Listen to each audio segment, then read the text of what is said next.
7 Google AI tools can now help one person research a market.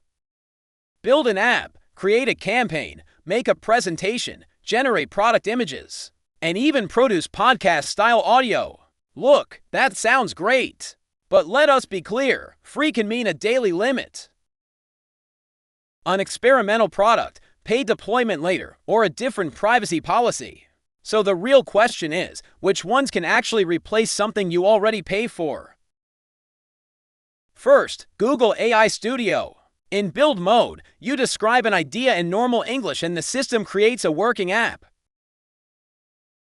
Ask for a quote calculator, a client intake portal, or an event page with ticket options. It writes the code, shows the interface, and lets you revise it with simple instructions. This may be the most powerful tool here because it creates a functional prototype, not just content. But a prototype is not automatically a safe production app. If it collects sensitive data, security, accessibility, errors, and storage still need review. Eligible users may publish up to the full-stack apps through Google's starter option. Standard cloud deployment can require a billing-enabled project. Now the biggest warning, privacy.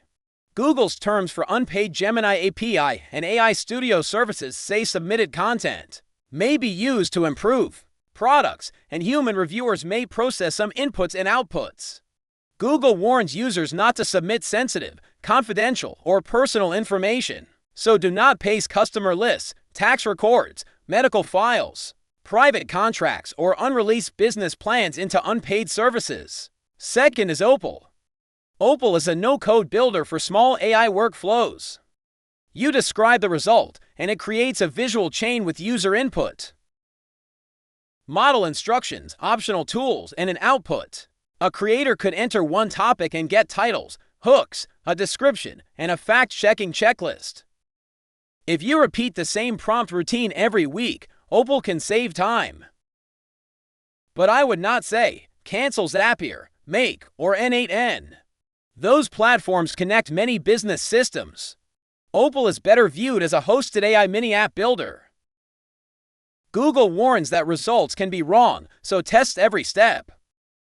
Sharing an Opal app may also expose its workflow or prompts to people with access. Third is the product formerly called NotebookLM. Google renamed it Gemini Notebook in July 2026. You give it a controlled collection of sources, and it works from those materials instead of wandering across the open web. It can answer questions, summarize documents, and create audio overviews, video overviews, study guides, and presentation drafts. For many small businesses, this may be the most useful tool here. Upload customer interviews, product reviews, reports, and your own notes. Ask which complaints appear in at least 3 sources. Because the answer is tied to your material, checking a claim is easier. It can still misunderstand a source, so follow the citations. At the time of this recording, the standard plan allows up to 100 notebooks. 50 sources per notebook, 50 chats per day, 3 audio overviews, and 3 video overviews per day. Limits can change. Google says notebook data is not used to train its models unless you submit feedback. And managed workspace accounts add stronger enterprise protections. Fourth is Pomelli. Pomelli is a Google Labs marketing experiment for small businesses.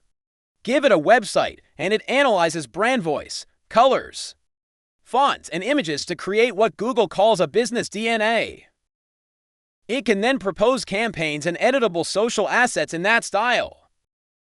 That can save hours of design work. But speed is not accuracy. It could repeat an old slogan, misunderstand a service area, invent an offer, or use an image incorrectly. Check every price, claim, testimonial, logo, and image before publishing. Pomelli is a first draft marketing assistant, not an autonomous agency. Fifth is Gemini Canvas. Canvas is included in the free Gemini plan. It can turn an outline, report, or business plan into a structured document. Interactive artifact or presentation, and presentations can be exported to Google Slides. Instead of saying, Make a deck. Create 8 slides for US homeowners. Use one idea per slide and flag every statistic that needs verification. Canvas removes the blank page, but polished formatting can make weak information look authoritative. Check every number, chart, source, and image before showing it to others.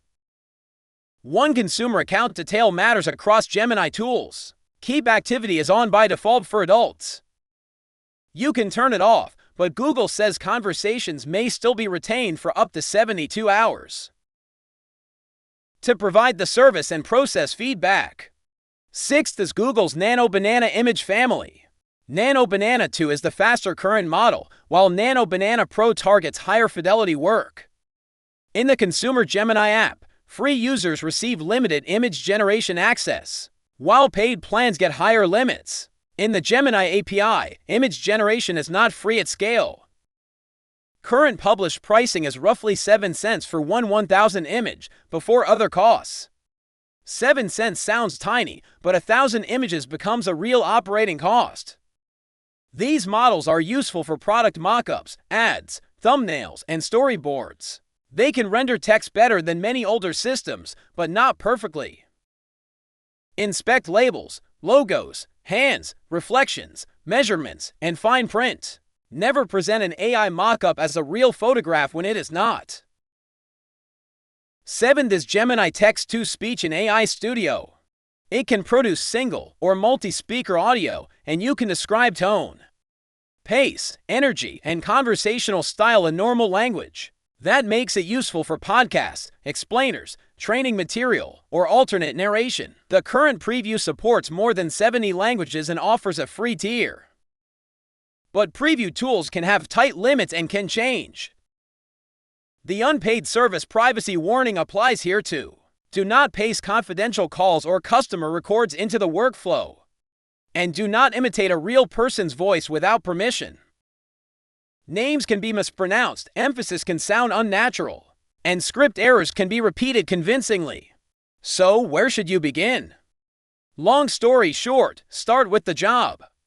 Use Gemini Notebook for evidence-based work, Canvas for documents or presentations, Pomelli for campaign drafts, Opal for repeated AI processes, AI Studio for software prototypes, Nano Banana for visual concepts, and text-to-speech when audio is the final format. I am not saying Google has made 7 paid industries disappear. It has not. The advantage is that one person can test a large digital workflow before paying for several subscriptions or hiring a full team. The remaining cost is your review time, your privacy judgment, and your responsibility for whatever you publish. Before canceling anything, run one real project through the stack.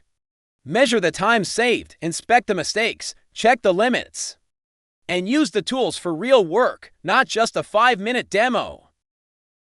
Then ask yourself, is this tool actually replacing paid work? Or is it just creating more material that I now have to review?